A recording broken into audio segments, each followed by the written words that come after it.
शिक्षक पात्रता परीक्षा सीटेट, यूपी टेट या अन्य किसी भी राज्य की टीईटी परीक्षा देने जा रहे हमारे सभी स्टूडेंट्स को हार्दिक शुभकामनाएं।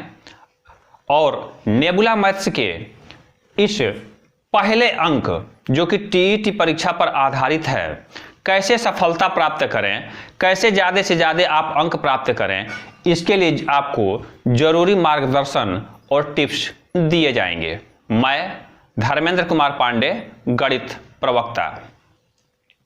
टीईटी परीक्षा उत्तीर्ण करने का मतलब है कि आप शिक्षक बनने की दिशा में एक लंबी और ऊंची छलांग लगा चुके हैं। शिक्षक बनने के बाद आपकी आर्थिक, आपकी सामाजिक हैसियत बदल जाएगी, समाज में सम्मान बढ़ेगा, लोग आपको आदर की दृष्टि से देखेंगे। किसी भी परीक्षा को पास करने के लिए या उसमें अधिक अंक प्राप्त करने के लिए उचित मार्गदर्शन और उचित रणनीति की आवश्यकता पड़ती है। यद्यपि आप सभी लोग कम से कम ग्रेजुएट हैं, बीएड किए हैं या डीएलएड किए हैं, बीटीसी किए हैं या इस तरह की कोई न कोई प्रशिक्षण योग्यता आप प्राप्त कर चुके हैं, बहुत सारी परीक्षाएं आप दिए हैं, इसलिए आप खुद अनुभवी हैं।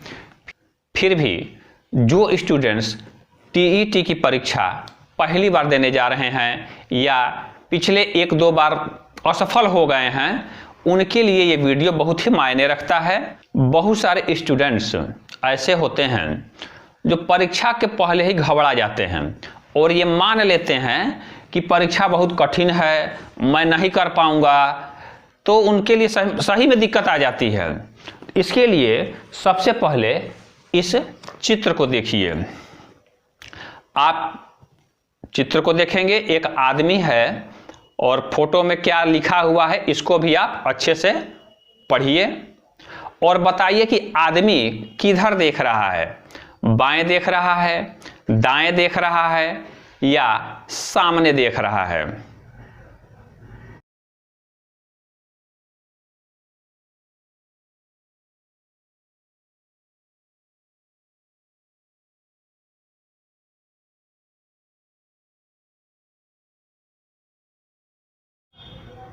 आपको लग रहा होगा, कभी लग रहा होगा कि बाएं देख रहा है, कभी लग रहा होगा कि दाएं देख रहा है और कभी लग रहा होगा कि सामने देख रहा है।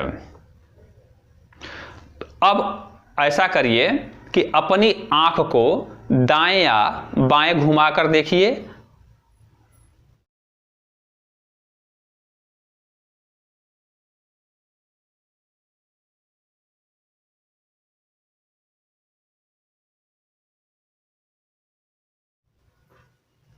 ऐसा करने पे आपको लग रहा होगा कि आप जिधर देख रहे हैं ये आदमी भी वैसे उधर ही देख रहा है।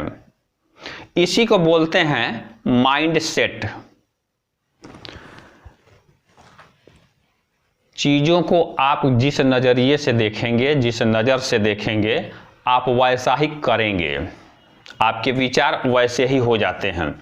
इस चित्र को दिखाने का मतलब ये था कि यदि आप सोच रहे हो कि परीक्षा बहुत कठिन है, मैं नहीं कर पाऊंगा या नहीं कर पाऊंगी, तो आप अपना नज़रिया अभी बदल दीजिए और अभी से सोचिए कि ये सीटेट या यूपी टेट बहुत ही आसान है, मैं कर लूँगी, मैं मेहनत करूँगा तो निश्चित रूप से ज़्यादा अंक प्राप्त करूँगा।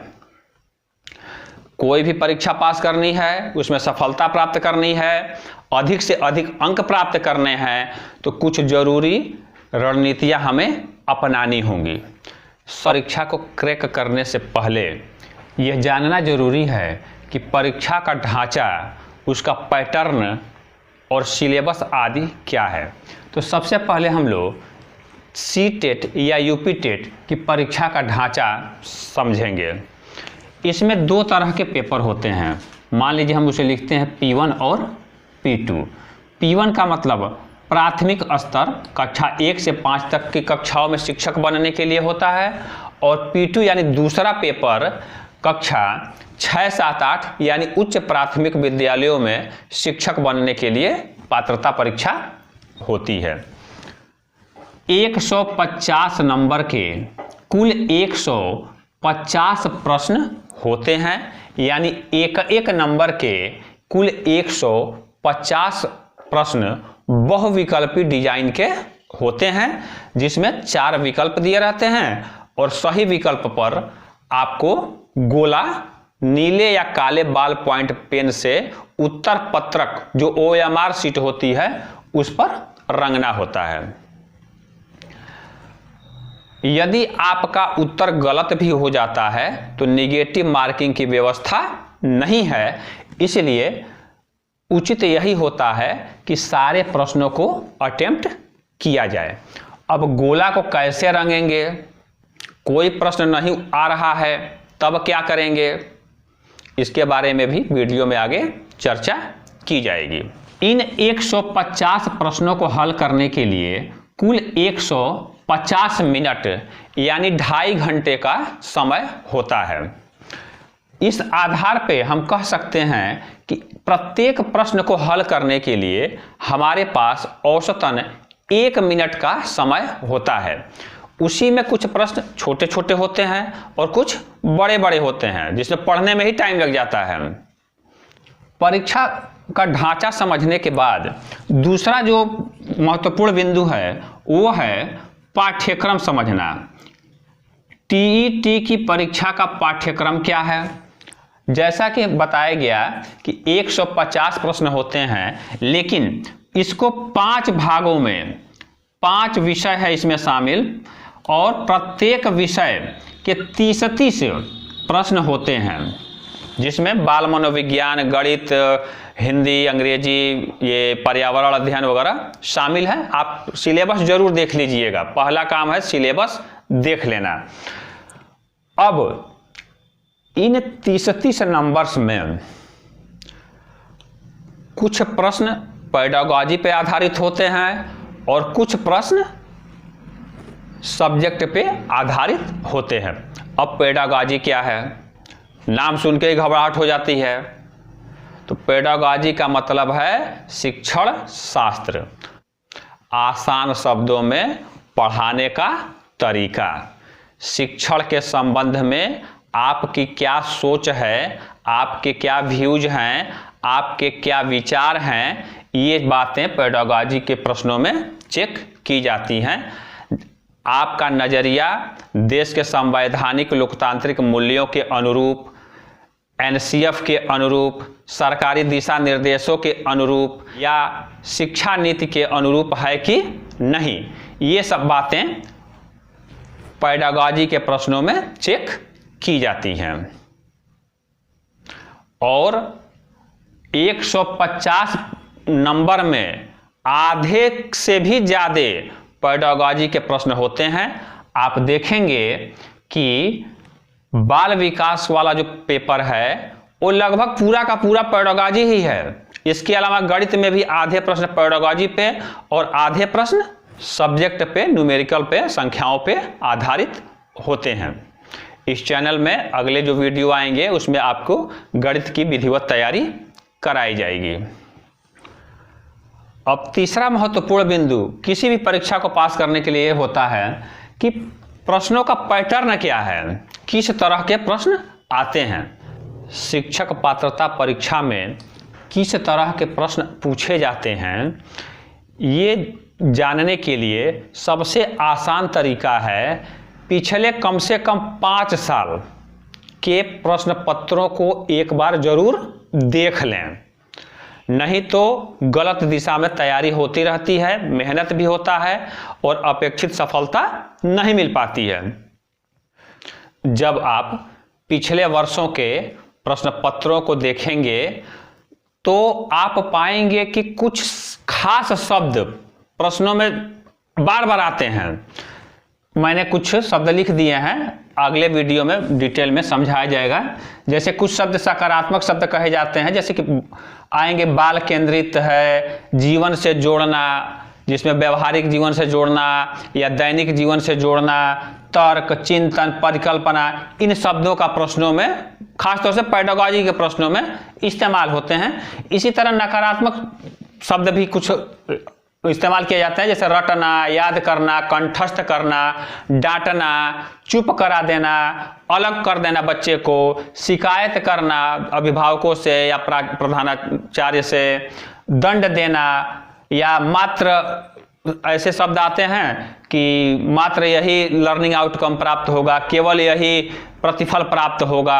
इन सब शब्दों का आप देखेंगे कि बार बार इस्तेमाल होता है। अब प्रश्नों में यह भी ध्यान दिया जाता है कि प्रश्न में कहीं नहीं शब्द का तो प्रयोग नहीं है। यहाँ पे बहुत सारे स्टूडेंट धोखा खा जाते हैं। यदि नहीं शब्द का इस्तेमाल है तो उसी तरह उत्तर को भी चयनित करते हैं। बहुधा यह शिकायत हमारे स्टूडेंट्स करते हैं जब पेपर देकर लौटते हैं कि अरे यार नहीं लिखा था क्या, मैं तो नहीं पर ध्यान ही नहीं दिया। तो इस पर ध्यान दीजिएगा, प्रश्न को ध्यान से पढ़ा जाता है। अब हम लोग चर्चा करेंगे कि शिक्षक पात्रता परीक्षा को क्रैक करने के लिए हमारी रणनीति क्या होनी चाहिए। सबसे पहला काम इसमें यह है कि आपको टाइम टेबल बनाना होगा अध्ययन करने के लिए। नियमित रूप से 5 से 6 घंटे आपको पढ़ना होगा। सोशल मीडिया पर या अखबार पढ़ने में ज़्यादा वक्त बर्बाद मत करिए। आज यदि आप अपने लिए ईमानदारी से 5-6 घंटे खर्च कर सकते हैं तो निश्चित रूप से यह परीक्षा आप अच्छे अंकों से 120 से भी अधिक नंबर आप पाएंगे और सफल होंगे। पिछले साल के पेपर को जब आप देखेंगे तो आपको एक अंदाजा मिल जाएगा कि कुछ खास टॉपिक्स से हर बार प्रश्न पूछे जा रहे हैं। उन पर विशेष ध्यान दीजिएगा। जो विषय आपको कठिन लगता हो उस पर ज़्यादा समय दीजिएगा और ज़्यादा से ज़्यादा प्रश्नों का अभ्यास करिएगा। अब आपके मन में जिज्ञासा उत्पन्न होती है कि किताबें कौन सी पढ़ें। तो देखिए, निश्चित रूप से किताबों और शिक्षक का स्थान दुनिया में कोई भी चीज़ नहीं ले सकती है, लेकिन किताबें वही पढ़िएगा जो प्रामाणिक हों। जैसे ही कोई परीक्षा का नोटिफिकेशन जारी होता है, बाजार में बहुत सारी किताबें आ जाती हैं। होता क्या है, उनमें से बहुत सारी पुस्तकें ऐसी होती हैं जिनमें 4 प्रश्न दूसरी किताब से, 5 प्रश्न तीसरी किताब से, 10 प्रश्न चौथी किताब से लेके एक नई किताब बना दी जाती है और बाजार में लॉन्च कर दी जाती है। आप किताबें दुकान पर खरीदने जब भी जाएं तो किताबों को पलट के देख लीजिएगा कि उनमें का अंदर का जो कंटेंट है, जो मटेरियल है, वो शिक्षक पात्रता परीक्षा में जो प्रश्न आते हैं जिस तरह के, उसके अनुरूप है कि नहीं। ऐसा तो नहीं है कि उसमें का प्रश्न जो है लेखपाल भर्ती परीक्षा, दरोगा भर्ती परीक्षा, IAS, PCS, बैंक आदि के प्रश्न उसमें डाल दिए गए हैं, तो वो आपके लिए फायदेमंद नहीं होगा। हर नौकरी के लिए अलग अलग योग्यता होती है और उसके लिए अलग अलग तरीके के प्रश्न पत्र भी बनाए जाते हैं। आप जानते हैं वैधता और विश्वसनीयता क्या चीज़ होती है। इस संबंध में मैं ये जरूर कहना चाहूँगा कि आप NCERT की किताबें जरूर पढ़िएगा। बाकी आप जो पढ़ना चाहें जरूर पढ़िएगा। इसके अलावा आपके लिए जो चीज़ ब्रह्मास्त्र का काम करेगा वो है आपका स्वयं का नोट्स। परीक्षा की तैयारी आप वीडियो देख के नहीं कर पाएंगे। आपको हाथ में कलम पकड़ना होगा, कॉपी पर लिखना होगा। अपना नोट्स ही रामबाण का काम करता है। एक महत्वपूर्ण बिंदु है कोचिंग। बहुत सारे हमारे शिष्य पूछते हैं कि सर कोचिंग ज्वाइन करें कि नहीं। तो ये आपके ऊपर है, आपकी तैयारी कैसी है।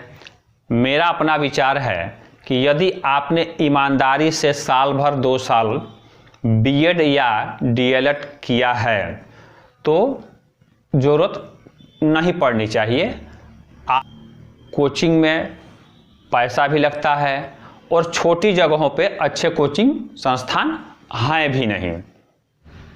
यदि आप समर्थ नहीं हैं तो अपने शिक्षकों के संपर्क में रहिए और अपने जो सीनियर छात्र हैं, आपके मित्र हैं, जो इस परीक्षा को पहले ही उत्तीर्ण कर चुके हैं, उनका मार्गदर्शन लेते रहिए।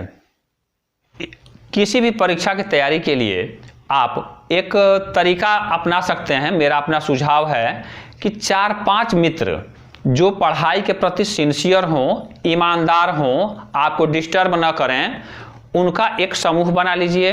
सभी अपने अपने घर पे पढ़ते रहें, लेकिन एक निश्चित समय पे सभी लोग एक जगह इकट्ठा हो जाएं और उनमें से बारी बारी से एक व्यक्ति प्रश्न पूछे और बाकी 4 लोग जो हैं उनका उत्तर दें।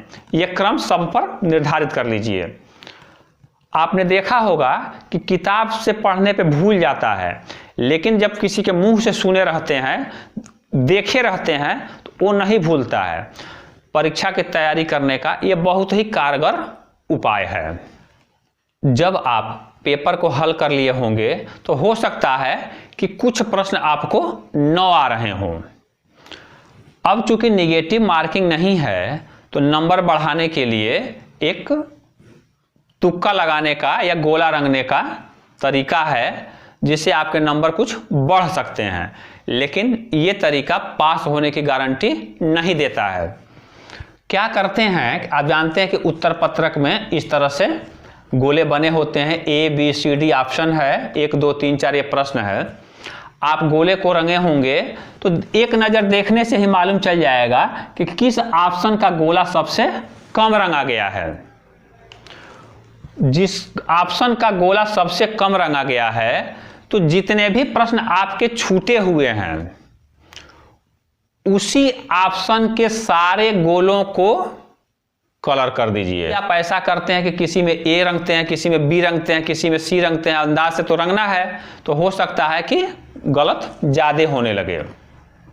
तो इस तरह से एक मोटा मोटी हम लोगों ने रणनीति तय कर ली कि परीक्षा में कैसे अधिक अंक हम प्राप्त करेंगे। आपने वीडियो को पूरा देखा, इसके लिए बहुत बहुत धन्यवाद। चैनल पर बने रहिएगा। आगे के वीडियो में गणित की पेडागॉजी और संख्यात्मक प्रश्नों को हम लोग समझेंगे और हल करेंगे।